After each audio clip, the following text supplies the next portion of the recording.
Para kekasih, saya ingin mengajak semua saudara pada tema yang istimewa ini. Ya, saudara, rahasia berjaya. Saudara, rahasia berjaya itu apa? Orang mengandalkan kepada tenaga, kemampuan, keuangan, kepintaran, ya, saudara, relasi yang baik, ataupun juga backup yang kuat. Saudara, tetapi seorang anak Tuhan, katakan sebagai anak Tuhan, saya hanya mengandalkan pada Bapa di sorga yang mempunyai kuasa untuk mengangkat saya dan memberi kepada saya kejayaan. Amin. Beri kemuliaan yang baik bagi Dia. Haleluya. Saudara yang kekasih, rahasia berjaya, apakah dia? Saudara, saya sudah mengungkapkan sedikit pada hari Minggu kemarin, yaitu melayani Tuhan. Katakan melayani Tuhan. Saudara, orang yang melayani Tuhan, maka dia memegang rahasia dari Allah. Saudara bisa bayangkan, orang zaman dahulu kala, ataupun juga pada abad ini, saudara, abad kemarin, 2 abad yang lalu, itu sangat giat sekali mencari peta-peta rahasia.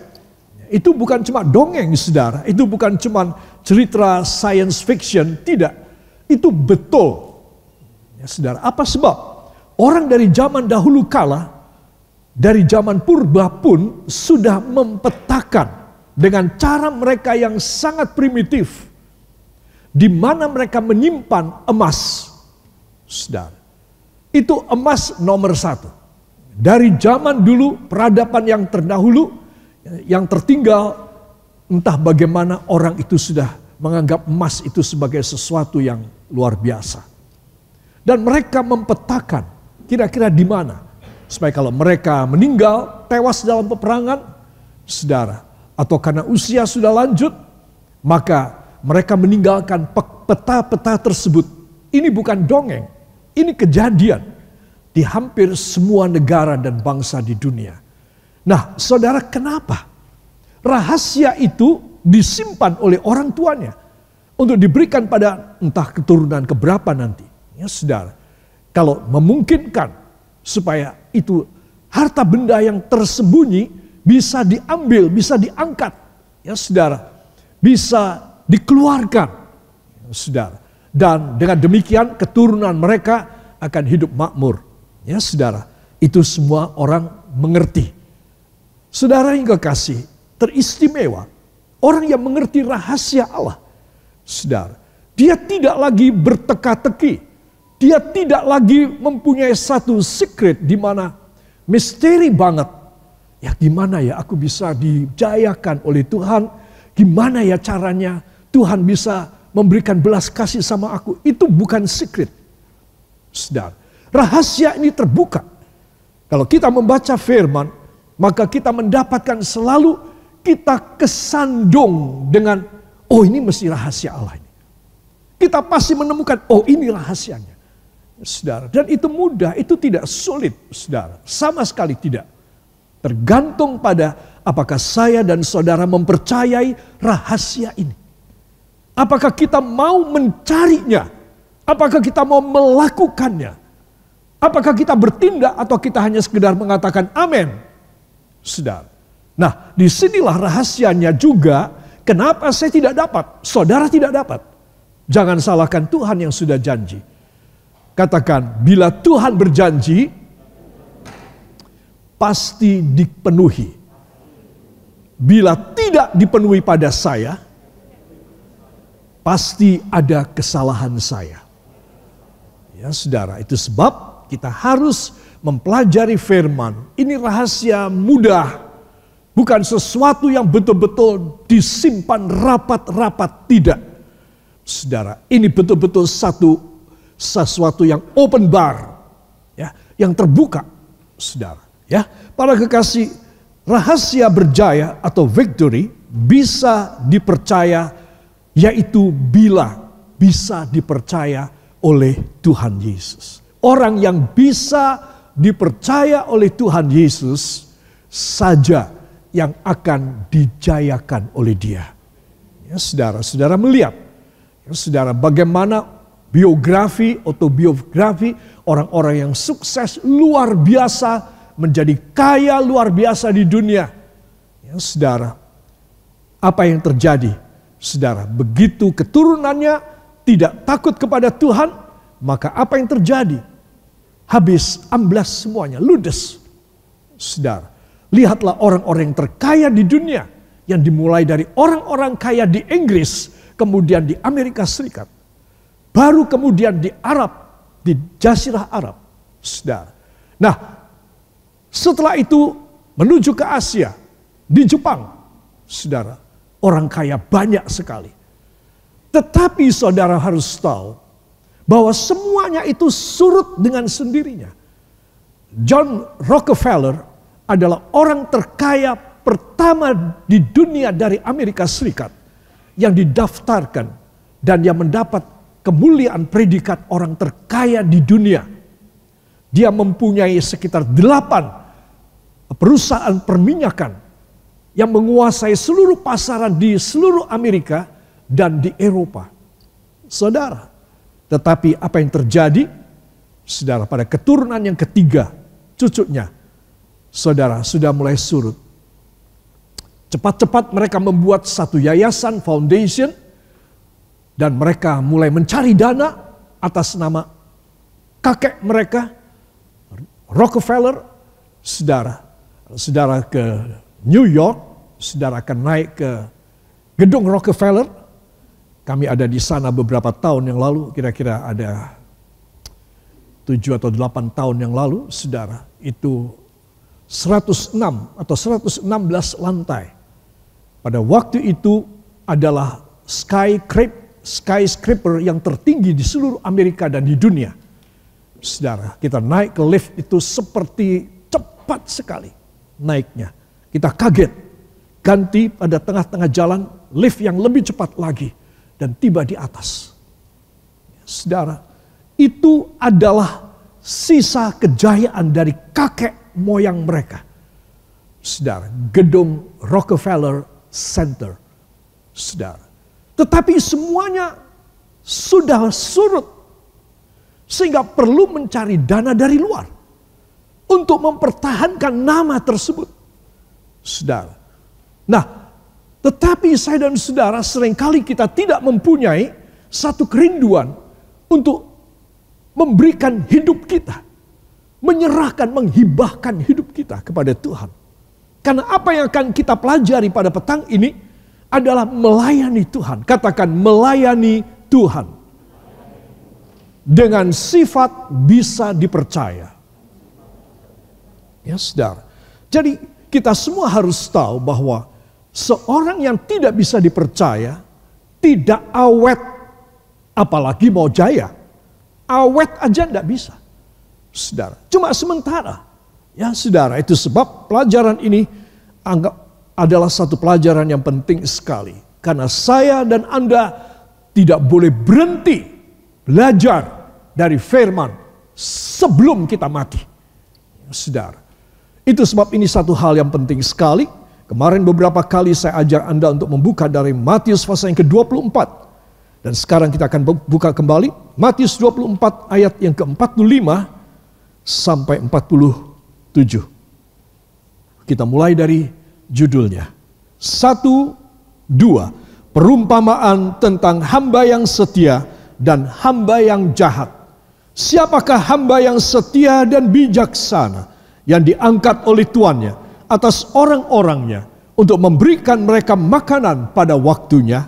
Berbahagialah hamba yang didapati tuannya melakukan tugasnya itu ketika tuannya itu datang.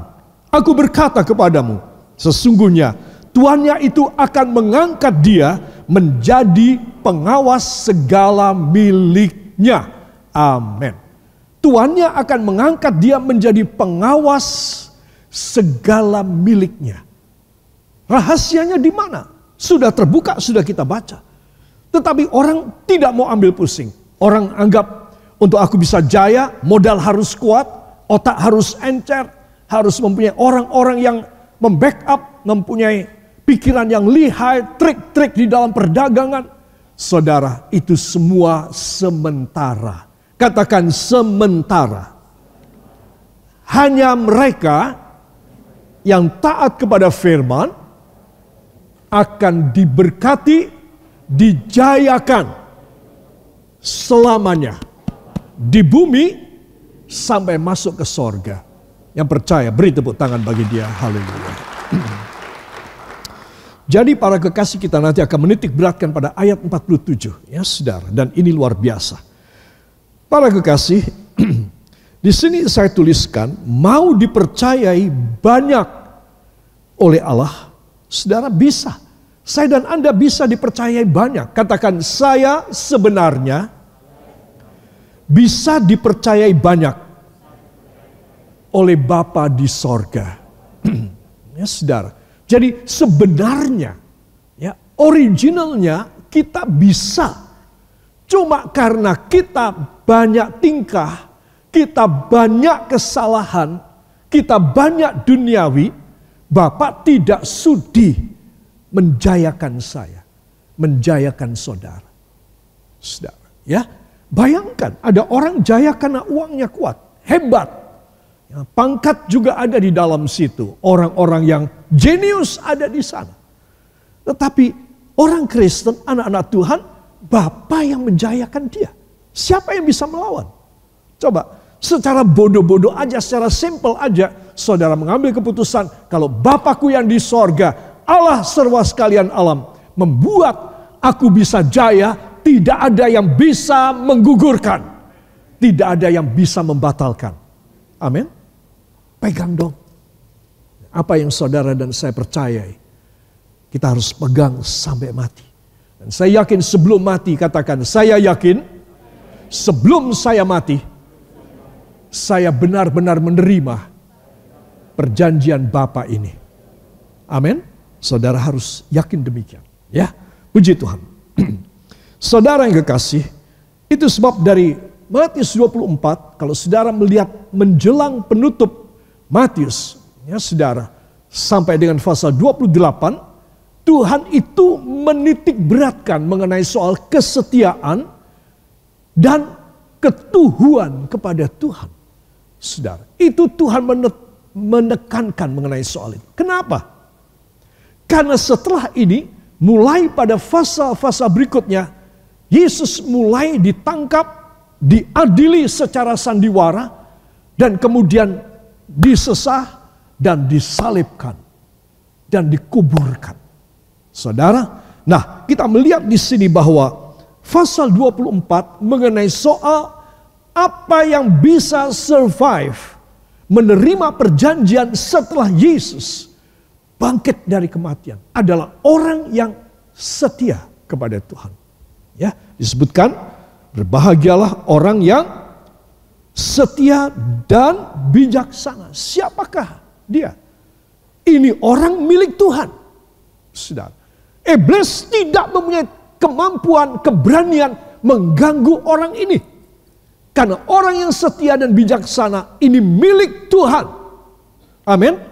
Jadi kita harus sadar, kenapa ada orang Kristen yang selalu terganggu oleh kuasa gelapan, selalu tidak tenang hidupnya, selalu sebentar naik, jatuh lagi. Sebentar lancar, mandek lagi. Saudara, seperti hidup ini penuh dengan perjuangan.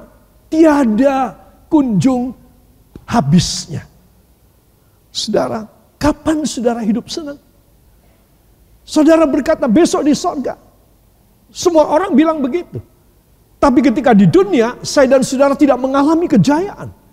Saya perlu men-challenge saudara. Saudara harus tertantang hidup saudara. Sebelum aku mati, sebelum riwayatku selesai, aku harus menerima perjanjian melalui setia dan bijaksana. Amin. Jesus Christ asked in this illustration, who is the faithful, who is the good servant that I can trust it upon him. He that faithful and wise, setia dan bijaksana. Saudara. Dan inilah yang kita harus usahakan. Aku harus setia. Setia itu apa? Setia itu tidak kenal lelah. Tidak kenal bosan. Tidak kenal jemu. Saudara. Kita seperti seorang yang berjuang. Itu kita tidak, aduh aku capek. Umpamanya prajurit-prajurit dari zaman dulu sampai zaman sekarang kena tembak atau kena terluka oleh senjata musuh. Darah banyak. Saudara, tolong aku digotong ke belakang. Aku tidak mau perang lagi sudah. Saudara, tanggung. Dia tahu aku tanggung ini. Sekalian aku harus maju. Saudara. Nah, seringkali saya dan Anda juga demikian. Kita seringkali tidak berani setia, tidak berani bijaksana. Ya, itu sebab rahasia ini sudah dibuka oleh Tuhan supaya kita bisa dipercaya. Saya mau tanya syaratnya apa? 1, 2, bijaksana. Amin. Nah, saudara, kalau saudara dan saya sudah tahu, kerjakan. Ya, rahasianya, the secret is, bekerjakah untuk Bapa? Ya. Did you work for Father in heaven or no? Saudara, apakah saya kerja buat Tuhan atau sekedar saya kerja buat gereja saya, atau saya kerja buat jemaat saya kerja buat pendeta saya? Saudara. Nah, itu beda. Kita harus bekerja buat Bapa di sorga. Amin. Kalau kita melakukan semua dengan konsentrasi dan fokus kita kepada Bapa di sorga, yaitu tenaga kita, yaitu keuangan kita, yaitu akal budi kita, kesetiaan dan kebijakan kita, saudara, kita persembahkan pada Bapa di sorga. Saudara, engkau ada di dalam persyaratan. You have take your requirements with God, and God must have give to you the chance. Tuhan pasti sudah memberi kesempatan, the chance. Now is up to you. If you want to strive, you can get that kind of chance, that kind of opportunity, and you get the reward. And God will make you so successful. Saudara. Jadi saya dan saudara harus tahu bahwa bekerjakah untuk Bapa. Ya. Coba kita akan melihat lebih dalam lagi. Saudara. Berbahagialah hamba yang didapati tuannya melakukan tugasnya itu ketika tuannya itu datang. Jadi sekarang belum datang. Walaupun belum datang, tetap melakukan tugasnya itu. Ini namanya setia dan pintar. Ini orang smart, wise. Sudah, ya. Jadi dia bukan karena tuannya pergi, ceritanya demikian. Tuannya pergi, dia tetap kerja, setia, bijak. Tetapi ada kawan-kawan rekan sekerja yang lain bermabuk-mabukan, saling bertengkar. Saudara, nah itu kita melihat. Kenapa? Karena benar-benar mereka semua tidak setia dan tidak pinter, alias bodoh. Saudara. Jadi orang Kristen yang tidak bisa setia ketika Tuhan belum datang, sekarang ini Tuhan belum datang. Dan dia tidak bisa setia dan dia tidak bisa bijaksana, dia Kristen yang bodoh. Harus diingat. Saudara.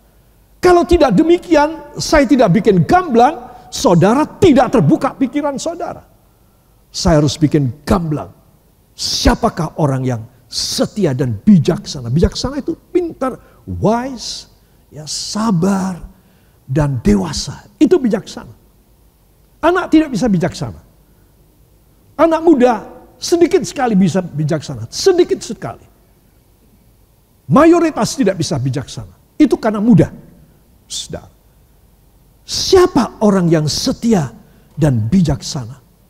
Adalah orang yang betul-betul memberikan waktunya kepada Tuhan. Seumur hidup. Ya, saudara. Nah, inilah yang menjadi tujuan Tuhan. Membuat berbahagia hamba ini. Ya, saudara. Ini ayat 45. Kemudian aku berkata kepadamu, sesungguhnya tuannya itu akan mengangkat dia menjadi pengawas segala miliknya. Katakan segala miliknya. Saya tidak bisa bayangkan, ya. Tapi karena kapasitas kita menampung masing-masing terbatas, ya. Si A barangkali cuma 100 kilogram. Si B barangkali 1 ton, 1000 kilogram bisa. Si C barangkali cuma 12 kilogram. Si D barangkali 2,5 ton. Nah, kapasitas kita beda. Ini bukan nasib. Bukan nasib saya cuma segini. Jangan bilang begitu. Banyak orang Kristen masih tradisional duniawi. Dan bilang, ya memang porsi saya, nasib saya memang cuma segini. Nah, ini iblis membodohi. Dia bisikin memang kamu punya porsi memang cuma segini. Udahlah diterima aja. Gak usah macam-macam, gak usah minta lebih. Ya, itu bisikan iblis. Katakan, itu bisikan iblis. Mulai sekarang, saya tidak bisa percaya. Bisikan iblis. Mulai sekarang, saya harus bertindak untuk tidak dibohongi oleh iblis. Bahwa saya mulai sekarang boleh menerima, angkat 2 tangan saudara, yang luar biasa untuk berjaya. Amin. Jadi saudara, jangan bisa dibohongin. Orang sudah bodoh dibohongin lagi. Waduh, luar biasa.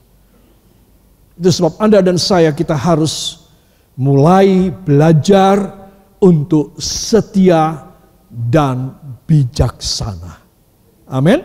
Maka dia akan diangkat menjadi pengawas segala miliknya. Pengawas. Pengawas itu apa? Boleh pakai. Walaupun milik daripada majikan. Boleh pakai. Saudara. Dan bahkan dialah yang membagi. Karena dia pengawas. Oke. Jadi dia membagi kebijakan dia, kesetiaan dia diberi otoritas oleh sang pemilik, yaitu Bapa di sorga, untuk dia boleh membagi karena dia pengawas. Dia boleh kasih. Saudara, semua yang menjadi harta milik Bapa di sorga. Saya kalau cerita ini tidak nyampe ilmu saya, tidak nyampe tata bahasa saya. Saya tidak bisa membayangkan kalau Tuhan mempercayai saudara karena saudara setia dan bijaksana. Itu dahsyat, para kekasih. Ya, nah dari sini saya ingin mencoba untuk menumbuhkan animo saudara, keinginan saudara, obsesi saudara, bahkan cita-cita saudara. Aku kok kepingin ya, apa yang disampaikan oleh hambanya, aku kepingin sekali. Supaya aku keluar dari semua nasib yang tidak baik. Sementara aku masih hidup, aku harus menikmati kejayaan dari Tuhan. Yang percaya beri tepuk tangan bagi dia. Haleluya. Saudara, diangkat menjadi pengawas segala miliknya. Ya. Itu di dalam New King James Version disebutkan, truly, I tell you, he will put him in charge of all his property. Truly, Tuhan bilang, sesungguhnya aku gak bohong, aku tidak mengingkari janji. Sesungguhnya dia akan mengangkat ini orang yang setia dan bijak untuk menjadi, ya saudara, in charge of all his property.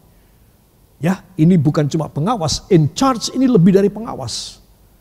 In charge ini artinya bertugas, mempunyai otoritas dari sang pemilik.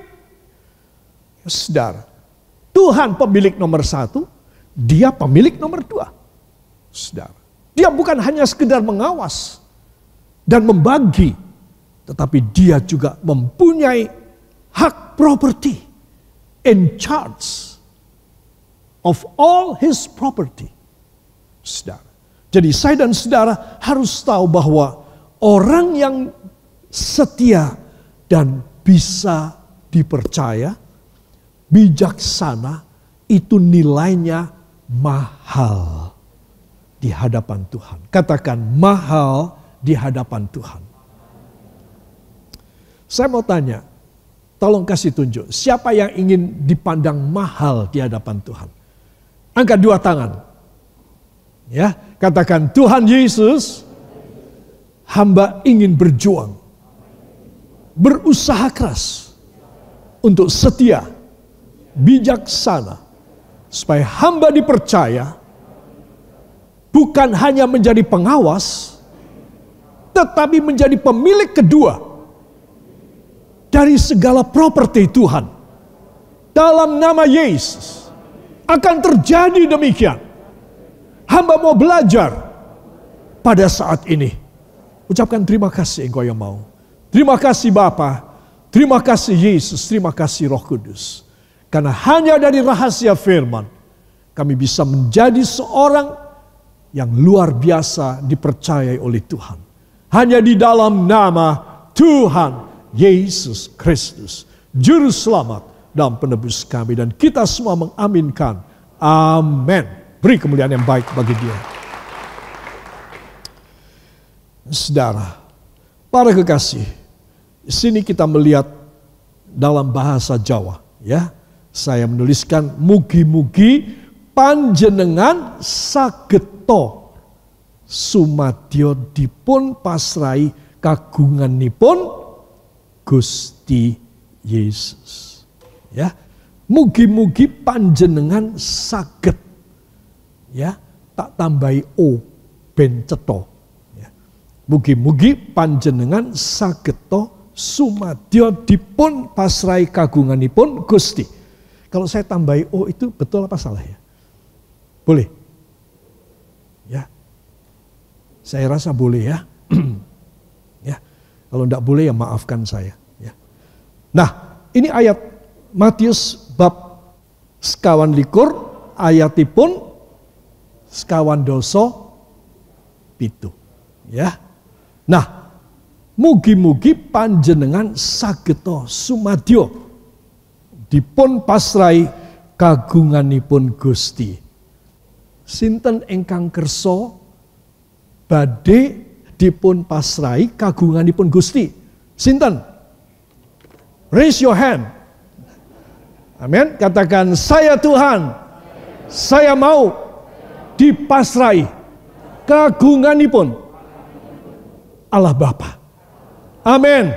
Beri tepuk tangan bagi Dia. Haleluya. Ya, luar biasa. Para kekasih, angkat 2 tangan, ucapkan terima kasih.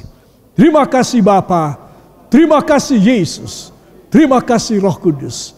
Sebab itu saudara, diberkatilah engkau di dalam mata pencaharian, studi pelajaran sekolah, perjuangan anak-anak yang masih muda dan remaja, dan perjuangan kakek dan nenek yang sendiri dan sudah sepuh.